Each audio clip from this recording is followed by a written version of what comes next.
ஈரோட்டில் அரங்கேறிய online trading மோசடி தொடர்பாக கேரள இளைஞர் கைது செய்யப்பட்டுள்ளார். அவர் சிக்கியது எப்படி? ஈரோட்டைச் சேர்ந்தவர்களை குறிவைத்து ஆன்லைன் ட்ரேடிங் கும்பல் தொடர் மோசடியில் ஈடுபடுகின்றனர் என்பது புகார். ஆன்லைன் மூலம் தங்களிடம் முதலீடு செய்தால் அதிக லாபம் பெறலாம் என போலியாக விளம்பரங்கள் செய்தும் ஆன்லைனில் டாஸ்க் நடத்தியும் மோசடி கும்பல் கைவரிசை காட்டுகின்றனர். அவர்களின் மோசடி வலையில் சிக்கி ஈரோடு ரயில்வே காலனியைச் சேர்ந்த கல்யாண சுந்தரம் ஆன்லைன் இன்வெஸ்ட்மெண்ட் மோசடியால் சுமார் 23 லட்சம் இழந்துள்ளார்.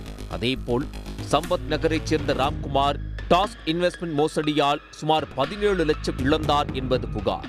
மொத்தமாக இருவரும் 40 லட்சம் ரூபாய் பணத்தை இழந்ததாக ஈரோடு சைபர் கிரைம் காவல் நிலையத்தில் தனித்தனியாக புகார் அளித்தனர்.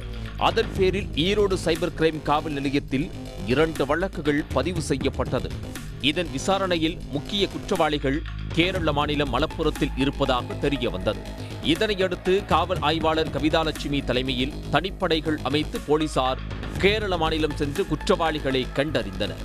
மேலும் கேரள மாநிலம் மலப்புரம் மாவட்டம் நிலம்பூரைச் சேர்ந்த 32 வயது சகீர்கான் என்பவரை கைது செய்தனர்.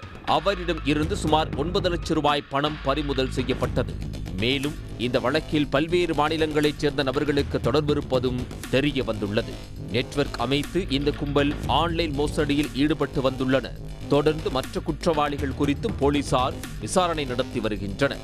ஆன்லைன் இன்வெஸ்ட்மெண்ட், பகுதி நேர வேலை, பெடெக்ஸ் கொரியர் பெயரில் சிபிஐ அதிகாரிகள் போல் வீடியோ காலில் பேசி மோசடி, அறிமுகமில்லாத நபர்களிடம் இருந்து வரும் லிங்குகள், போலியான விளம்பரங்களை நம்பி பொதுமக்கள் ஏமாற வேண்டாம் என்று சைபர் கிரைம் போலீசார் கேட்டுக் கொண்டுள்ளனர்.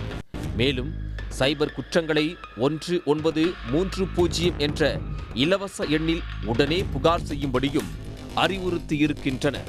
உடனுக்குடன் செய்திகளை தெரிந்து கொள்ள சன் நியூஸ் பெல் ஐகானை கிளிக் பண்ணுங்க.